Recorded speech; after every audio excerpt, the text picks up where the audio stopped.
Pengusaha yang tidak dapat mengatasi kesedihan hati akan mati muda. Adapun kebajikan itu adalah tindakan kehendak.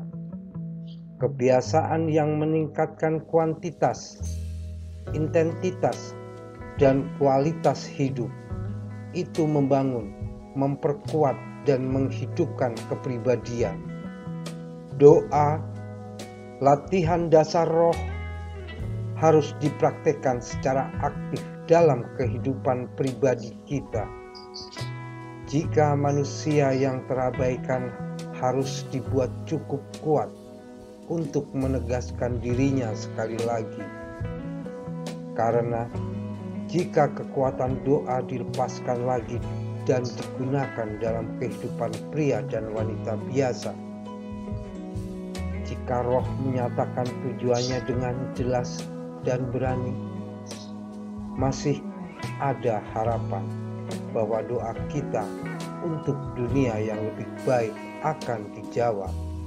Sel itu abadi. Ini hanyalah cairan di mana ia mengapung yang merosot. Perbarui cairan ini secara berkala. Berikan sel apa yang mereka butuhkan untuk nutrisi. Dan sejauh yang kita tahu, denyut kehidupan bisa berlangsung selamanya. Hanya dalam doa kita mencapai kumpulan tubuh, pikiran, dan roh yang lengkap dan harmonis, yang memberi kekuatannya tak tergoyahkan kepada manusia yang lemah. Peradaban ilmiah telah menghancurkan jiwa dunia. Cara paling efisien untuk hidup secara wajar adalah setiap pagi membuat rencana hari seseorang dan setiap malam untuk memeriksa hasil yang diperoleh. Intuisi sangat dekat dengan kewaskitaan. Tampaknya persepsi ekstrasensor realitas lebih dari separuh dari semua solusi hebat yang diketahui dalam sejarah medis berasal dari para empiris, laskar. Tidak ada atau sedikit pelatihan ilmiah. Tidak ada alasan untuk percaya bahwa kondisi pada dasarnya telah berubah. Manusia menawarkan dirinya kepada Tuhan. Dia berdiri di hadapannya seperti kanvas di depan pelukis atau marmer di depan pematung.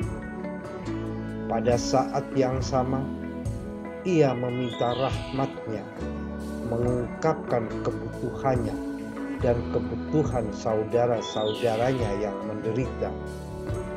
Jenis doa seperti itu menuntut renovasi total, yang sederhana, yang bodoh, dan yang miskin lebih mampu menyangkal dari ini daripada yang kaya dan yang intelektual. Pria tumbuh ketika terinspirasi oleh tujuan yang tinggi. Ketika merenungkan cakrawala yang luas, pengorbanan diri sendiri tidak terlalu sulit untuk orang yang terbakar dengan hasrat untuk petualangan yang hebat. Agama memberi manusia kekuatan batin, cahaya spiritual, dan kedamaian yang tak terlukiskan. Cara terbaik untuk meningkatkan kecerdasan atau rata-rata para ilmuwan adalah dengan mengurangi jumlah mereka. Cinta, keindahan dalam berbagai bentuknya adalah anugerah termulia dari otak manusia. Disiplin membawa kita upaya, pengorbanan dan penderitaan.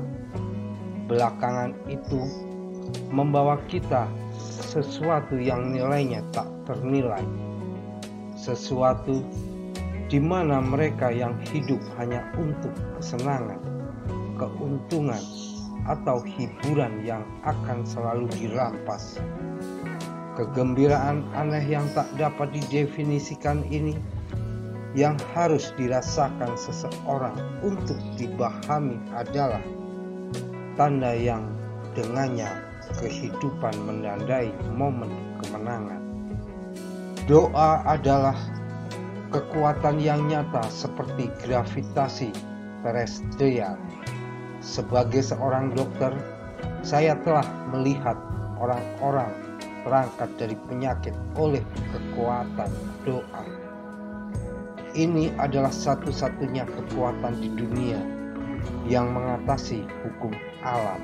Doa adalah seruan kesusahan, permintaan akan bantuan, nyanyian kasih. Jika dokter masa kini tidak menjadi ahli gizi masa depan, ahli gizi masa kini akan menjadi dokter masa depan. Kecerdasan hampir tidak berguna bagi orang yang hanya memiliki kualitas itu. Kondisi kehidupan yang sulit sangat diperlukan untuk mengeluarkan yang terbaik dalam kepribadian manusia. Mereka yang ingin naik setinggi kondisi manusia memungkinkan harus meninggalkan kebanggaan intelektual, kemahakuasaan berpikir jernih, kepercayaan pada kekuatan absolut logika. Rahasia kehidupan dapat ditemukan dalam kehidupan itu sendiri, dalam kegiatan organik, intelektual, dan spiritual tubuh kita sepenuhnya. Semua pria hebat dikaruniai intuisi. Mereka tahu tanpa alasan atau analisis apa yang perlu mereka ketahui. Seperti kebencian, kecemburuan dilarang oleh hukum kehidupan karena pada dasarnya merusak. Suasana perpustakaan, ruang kuliah, dan laboratorium berbahaya bagi mereka yang terlalu lama mengurung diri di dalamnya.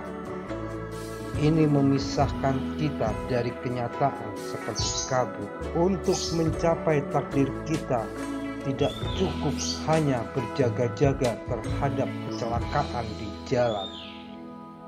Kita juga harus membahas sebelum malam tiba jarak yang diberikan kepada kita masing-masing